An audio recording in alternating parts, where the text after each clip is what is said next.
Every second, 4.4 babies are born. This is what that looks like.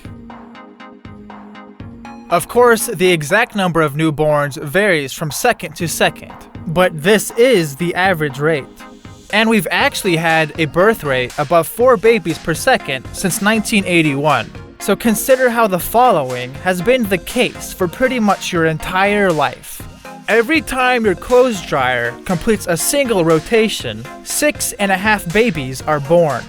In the time it takes you to skip a YouTube ad, 22 mothers have finished giving birth. And every time you finish listening to just one song, on average 900 new people have taken their first breath. And this is happening every day, all year long. Baby facts. Virtual babies, such as these, can withstand an infinite amount of pressure. No matter how many babies I stack on top, these bottom ones somehow fail to get crushed. Quite impressive. And do you know who else isn't going to get crushed? Virtually every real-life baby that these virtual babies represent. And this is worth pointing out because it's easy to forget that this is actually a new phenomenon. Throughout most of human history, half of all people born did not make it to adulthood. But thanks to general human progress, most babies born today are going to grow old and wrinkly, just like you and I inevitably will. And it's this improvement in youth mortality, combined with this birth rate, that has caused humanity's population to explode in recent decades. And despite the population growth slowly slowing down as of recent, we did it. Congratulations, humanity, we've reached 8 billion. A number so large that it's become difficult for the human mind to comprehend how many other human minds there are. But in this first video of the channel, we are going to change that. Using video game visualizations, we are going to see exactly what 8 billion looks like. Of course, this isn't how fast the population is growing, as people are also dying at every given moment. Whereas this is how much population growth there has been since the start of the video. We'll let these visualizations run in the background and return to them later. In the meantime, let's do something ridiculous. Let's have the entire human race walk past us in a single file line. How long would you guess it would take at this rate? 1 year? 10 years? 100 years? In actuality, you would be here forever. Put simply, this is growing faster than this can realistically move. The newborns added to the very end of the line would have more than enough time to learn how to walk and talk before it's their turn to walk past you. But what if we instead excluded newborns from joining the end of the line after we started? With 8 billion people walking at this rate, it would take 227 years. So even if you wanted to spend your entire life simply greeting everyone, you can't. Life is too short and the population too numerous. The average person recognizes around 5,000 people. As such, it would take 16.5 days before you see someone whom you can correctly identify. And I mean anyone whom you recognize. It could be a celebrity, a politician, or an old classmate of yours. For the other 15 days, you would see nothing but strangers walking past you. But how long would it take before you see you? Well, you wouldn't. You're not in the line.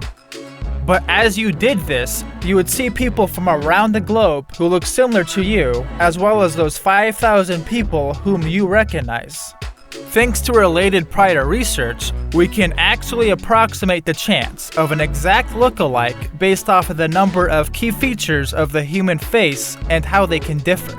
With just 8 facial dimensions, there is a 1 out of 12,500 chance of an exact doppelganger. Not per person, but even with 8 billion people, that's the chance that there exist 2 people who look exactly the same. So while our numbers are large, the ways we can differ remain larger. However, that's exact. Doppelgangers do exist. As long as two people have enough facial characteristic types in common, such as face shape and nose type, they will look similar. Based on how common your characteristics are, we can estimate how many doppelgangers you have. But for most of us, the number is likely around 80,000. If true, not only would you see a lookalike of yours pretty much every day while doing this, but you would see them more often than you would correctly recognize someone. And again, assuming that these stats are roughly true for you, it would take 4.5 months of this before you see just one person who knows you. As for your loved ones, your parents, your best friend, your significant other, it would take, on average, 45 to 57 years before you see one of them. Even if you started doing this at the young age of 18, there is a 25 to 33% chance you would die of old age before you finally see someone whom you are truly close to. Rather ironically, you might get lonely doing this. But hold on to your horses, we're just getting started. Earth, the 13 billion trillion ton rock spaceship that all 8 billion of us are riding on. Is that enough riders to form a human chain around it? You can probably guess the answer, but in order to appreciate the truth of what 8 billion people can do, we'll need some perspective, starting with getting a good idea of how large the Earth's equator is. One of these might do the trick for you, but in my opinion, the best way to grasp how big the Earth is to understand how long it would take to walk around it. Of course, because of the oceans, this isn't physically possible. However, if you could not only walk on water, but walk non-stop at the same rate as we had everyone walking before, you would loop the Earth in 1 year and 1 month. But something more realistic paints an even better picture. There are actually people who have walked around the Earth, believe it or not. Dave Kunst is the first person to have ever done a verified circumnavigation on foot. This is the path he and his brother took. Dave's brother, John, was fatally shot while the two of them were crossing Afghanistan. So not only does an actual circumnavigation take years, but it's dangerous, and you might die, as several have. Anyhow, while no one has walked the exact length of the equator, we can get our answer by averaging the data of the over 12 people who have trekked across the Earth. It would take approximately 6.5 years to walk around the Earth. So yeah, this thing is big. Now let's take the entire human race again. This time we're stretched out like this. We're T-posing to maximize our total length, but we're also holding hands like so, with interlocking fingers. If you really want to maximize our length, we could touch fingertip to fingertip, but let's hold hands, for unity's sake. And more importantly, so no kids float off into the ocean, or space, or whatever. On that note that the world's population of babies and kids are taken into consideration for the following visualizations. So, can we make a human chain across Earth's entire equator? Absolutely. Not only can we, but we'll have many people to spare. Here's the real question. Starting in what year was the human population high enough for this to be possible? There were enough people to wrap around the equator back in 1900 BC. That's right. 4,000 years ago was when there were enough people to loop around the Earth. Today, we would wrap around the planet 283 times. Meanwhile, if we formed just a single circle in the modern day, this is how big we would be.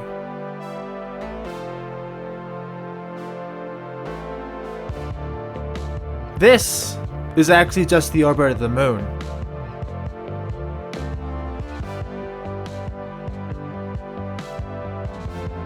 And this is how large a circle of the human race holding hands would be today.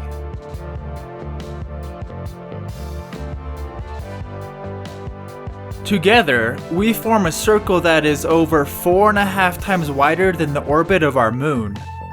That little speck in the center is the actual scale of the Earth compared to our ring of human beings that live on it.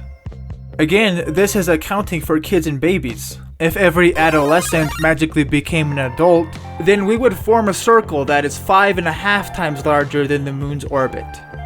Interestingly, and coincidentally, T-posing fingertip to fingertip would also form a circle about this big. Until we reach Mars, the furthest humans have ever ventured from Earth was actually an accident. In 1970, Apollo 13 had a catastrophic service module failure, causing them to miss the moon entirely and instead go beyond it. As such, when compared to our circle of human beings, this is what Apollo 13's record-breaking distance looks like. Of course, this will change in the near future once we reach Mars. In the meantime, our species hasn't even come close to traveling further than, collectively, we can reach.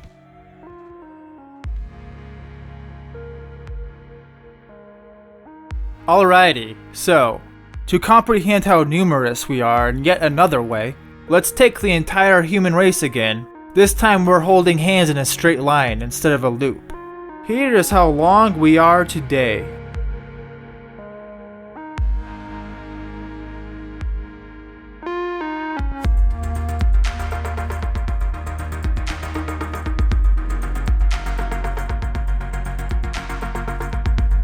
Nearly 900 Earths long.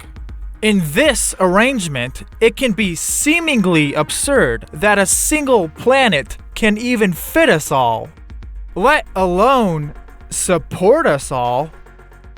Together, we reach 19% of the way to Mars, when Mars is at its very closest to Earth.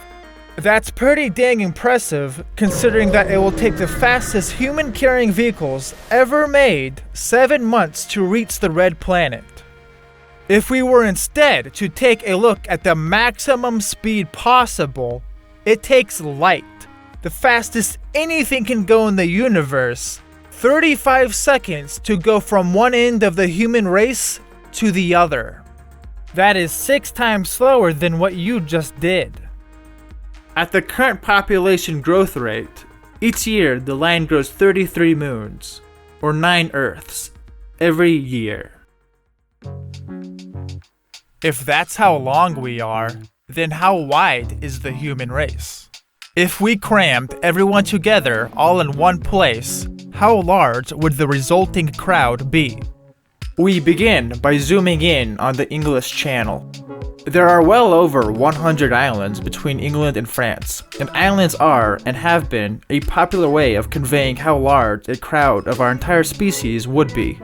For example, by the early 1900s, and back when the population hadn't even reached 2 billion yet, there was a popular claim, one that your grandparents may have heard, that everyone alive could fit on this island, the Isle of Wight.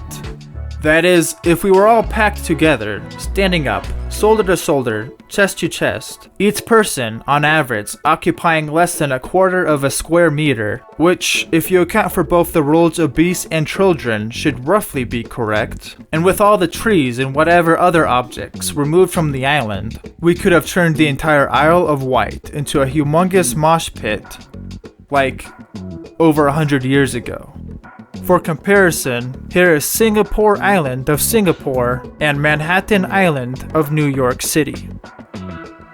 By 1974, the population had reached 4 billion, and we would have needed an island twice the size of the Isle of Wight, such as Umboy Island of Papua New Guinea, a tropical island northeast of Australia. In just one lifetime, the world's population had more than doubled, a feat never seen before in human history. The steepness of this graph is not exaggerated. It took hundreds of thousands of years for the population to reach 1 billion. But reaching the second billion only took 100 years. Reaching the third billion took 33 years, and reaching the fourth billion had taken just 14 years. The world was, and still is, experiencing a population explosion. As we continue onwards through time from the 70s, we see that the population has been increasing by another billion people just about every 12 years. Upon arriving at the present day, we find that humanity has doubled itself again, and this time it only took half a lifetime. So now we would need an island twice as large as Umboy Island. Thus, the island needed today is the Hawaiian island of Maui. Every Hawaiian island has a nickname. Maui's nickname is the Valley Isle because of the fact that the island is basically one giant valley in between two large mountains. And the bigger mountain is actually the world's largest dormant volcano. Maui is Hawaii's second largest and second most populated island, and using the same people density as the prior islands, it could fit up to at least 8.2 billion people. Imagine a giant human horde, a mosh pit so large that, for the first time ever, humans themselves, and not just the things we make, would be visible from space. It might look like this, with every feature of the island being obscured under a sea of human beings. And after we were finished forming this, literally the biggest crowd possible, the island would be gray and brown, as no vegetation would survive. Even all the man-made structures, like this house, would have to be flattened to make room for everyone. Yet, considering how incredibly long that human chain was, the fact that everyone can fit on this one island probably seems pretty peculiar. It did to me, but I found 3 facts that explain it. 1. Things become exponentially more compressible with every additional dimension, so much so that results can be unintuitive. As an example, if this line is 10,000 meters long, then this is what a 10,000 square meter area looks like, and this is what a 10,000 cubic meter cube looks like. 2. What we are doing here is effectively the opposite of what we were doing before. Before, we were stretching people out as much as possible, whereas now we are seeing how tightly we can pack everyone. In order for this to work, we would be packed together so tightly that people's bodies would likely remain standing even if they died. We could give everyone enough room to lay down, in which case we would need an island as large as Shikoku, the 4th largest island in Japan. But that's the thing. There are many ways to take up more room. It's seeing how little room we could take up that has an interesting limit. And 3, Maui is not a small island. Go to Maui, either in reality or using Google Earth, stand in the middle of its valley, and see for yourself how mind-boggling huge this crowd would be. It would take up to 48 hours of non-stop walking on the island's sandy and not so sandy beaches just to make one trip around it. Which, realistically, means it would take 4 full days. Finally, how big are we in 3 dimensions? This is the size of a typical office building. Given average office density, this specific building can host 500 workers. And if we were to construct a single monolithic office building that all of humankind could work inside of, one that includes a cubicle for everyone, air conditioning, bathrooms, elevators and emergency stairs, vending machines packed with hopelessly healthy snack food, and everything else you'd find in an office, we would need to construct a building this big. It's so wide that there's more than enough room to have a Manhattan replica on top of it. And it's so tall that its top reaches 90% of the way to the peak of Mount Everest. As such, the top levels would need to be pressurized.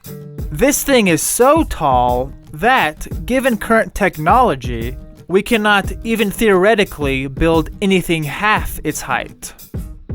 Let's do one last insane thing with everyone. If we were to turn the entire species into one giant human meatball, this is how big it would be. Ugh, what the... Lovely, isn't it? Once compressed together, as much as is practically possible, we make a spheroid only 1 kilometer wide, just a bit wider than New York's Central Park. Which is remarkable, especially considering this. This single meatball is holding the entire planet and all of its life hostage to its whims and wishes. This single meatball has transformed most of Earth's temperate surface just to feed itself. This single meatball has thrown the planet's entire climate into disarray. And in that regard, this is one astonishing meatball, and you're in it. Now let's see how those babies are doing.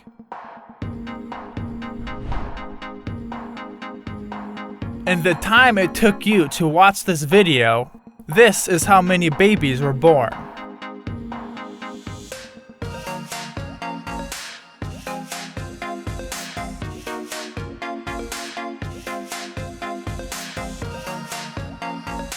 And this is how much the population has grown.